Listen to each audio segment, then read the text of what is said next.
three. All right, so we're here with Bob. We're on a practice night here, and you've been going around. A few challenges, but how's it going so far this season? Well, the practice, first of all, is can you pronounce my last name? Schultz Heiss. Woohoo!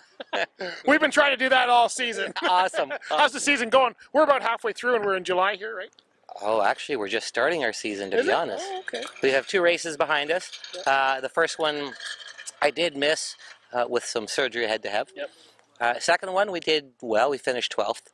So that's a decent start for the first time you're driving the car. And now our end of the summer is our big stretch. We've got 5 races coming up in the next, I'm going to say 6 weeks, 7 weeks.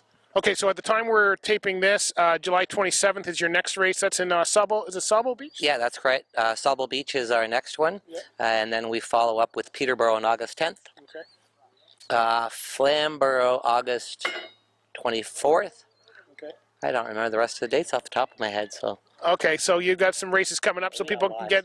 And do you come out every? You said that you had to set up the car. Explain what that is, because you said it was set up for another track originally here. That's correct. Generally, when you're running different tracks, you're going to want different spring rates, different banks and different tracks you're running, different lengths of tracks, different bumps in the tracks. Yep. So we try to make sure we set our spring rates, ride heights, and everything else to make sure that we match the tracks we're running at. Okay, and so how long have you been racing? You've been racing for, how long have you been doing this for a few years? You got a fancy bus, you got a fancy trailer. Okay, some people have fancier, but you guys are pretty good. So how long have you been doing this? This is the 3rd season with Lucas Oils. Yeah, altogether I've probably been racing almost 15 years, but I had a little break in there when I had decided to have some kids, and growing up does happen, right? I don't know. I haven't grown up yet, so I wouldn't know about that. But I meant the kids. If I grew up, I wouldn't have this, right?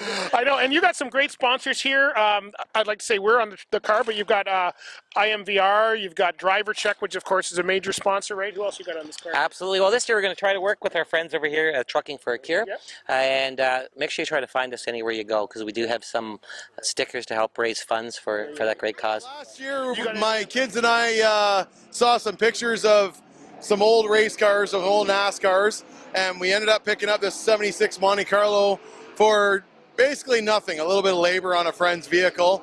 And we thought, what are we going to do with it? We saw pictures of it, and we thought, yeah, let's make a street legal race car. It's a street legal race car, so you just drive it around. Will it race with these? It's got about 400 horsepower at the flywheel. It can race, yeah. Now, when you drove in, I think it was either yesterday or this morning, I was at the other end of the field, and this stands out like crazy. Who picked the colors for this car? Richard Petty. Richard.